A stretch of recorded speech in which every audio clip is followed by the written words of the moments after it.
હે જ તીવ્ર વૈરાગ્ય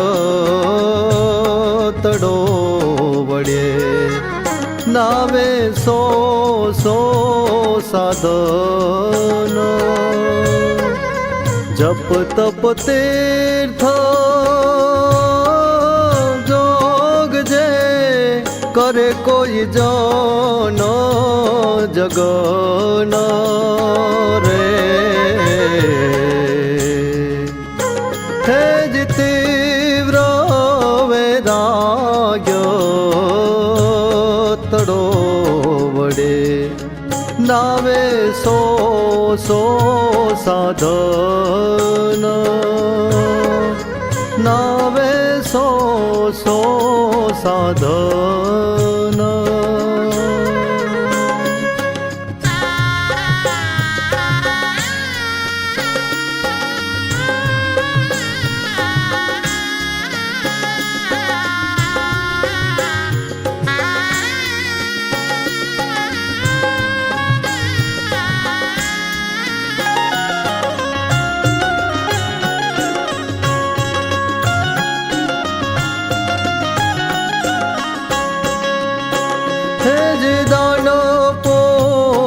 પાળે કોઈ ધર્મને ગાળે હે માળે તન પ્રભુ પ્રસન્ન કર્યા કારણે જગમાં કરે છે જન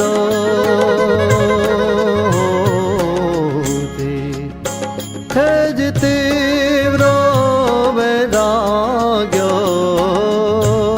તડો વડે નાવે સો સાધન હે નાવે સો સાધન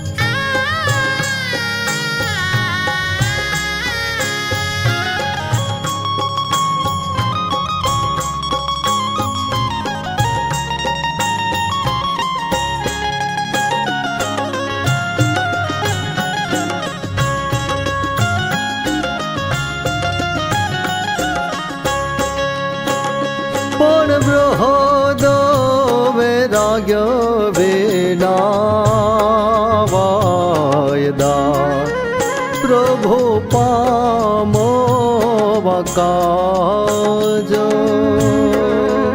અવર બીજા ઉપાયથી રાજનો એ મહારાજ હે જ તીવ્ર વૈરાગ્ય તડો વડે નાવે સો સાધન નાવે સો સાધન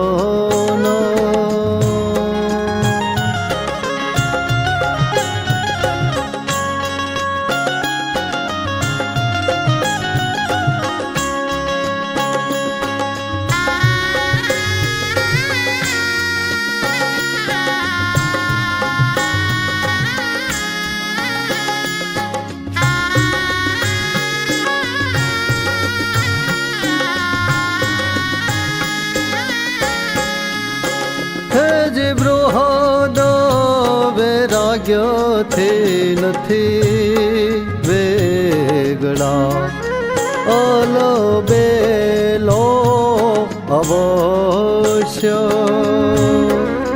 નિષ્કુળાનંદ નજીક છે બૃહદ વૈરાગ્ય વશ્ય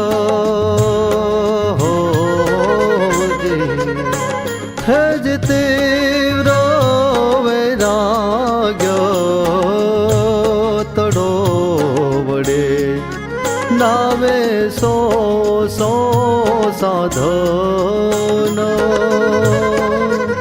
જપ તપ તીર્થ જોગ જે કરે કોઈ જન જગન હે જે તીવ્ર વૈરાગ્ય તડો વડે નાવે સો સાધન હે નાવે સો સાધન નાવે સો સાધન.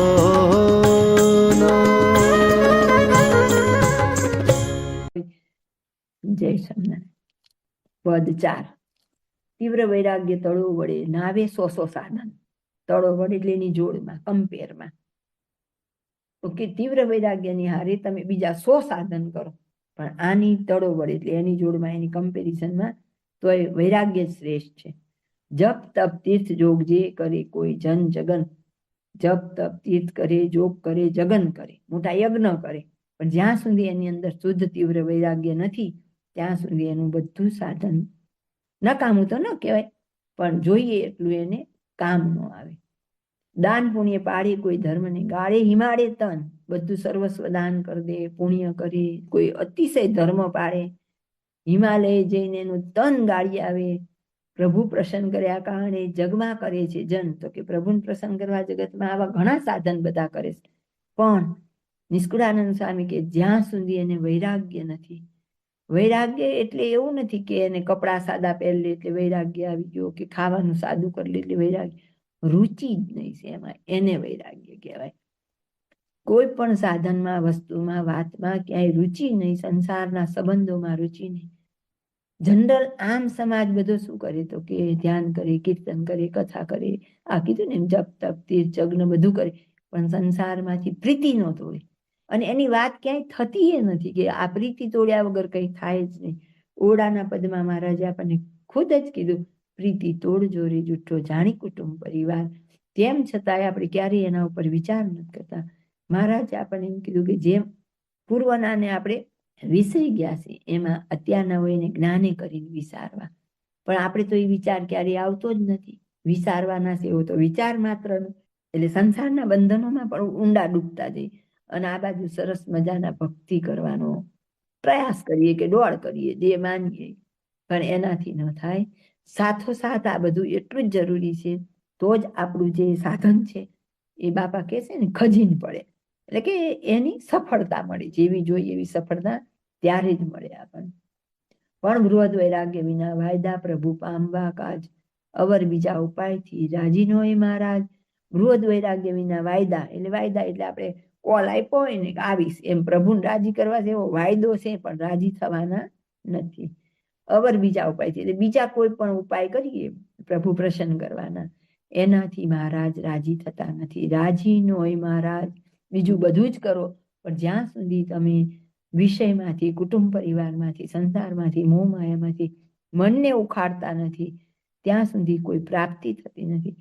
આપણે બધા તનથી સાધન કરીએ છીએ, મન એને સંસારમાં અને માયાજાળમાં જ ગૂંચાવેલું રાખીએ. મનથી ઉખડવાનું, ક્યાંય મન જ ન લાગવું જોઈએ. ત્યારે સાચો આપણો આ માર્ગ કહેવાય. હજી તો સાધના પથ છે. ત્યારે તો બૃહદ વૈરાગ્યથી નથી વેગળા, અલબેલો અવશ્ય. બૃહદ વૈરાગ્ય જેને છે ને એનાથી મહારાજ જરાય દૂર નથી. એમ નિષ્કુળાનંદ નજીક છે, બૃહદ વૈરાગ્યને વશ મહારાજ એકદમ નજીક છે. જેને બૃહદ વૈરાગ્ય છે એને વશ થઈ અને મહારાજ એવા ભક્તની, એવા સાધકની નજીક છે. જય સ્વામિનારાયણ.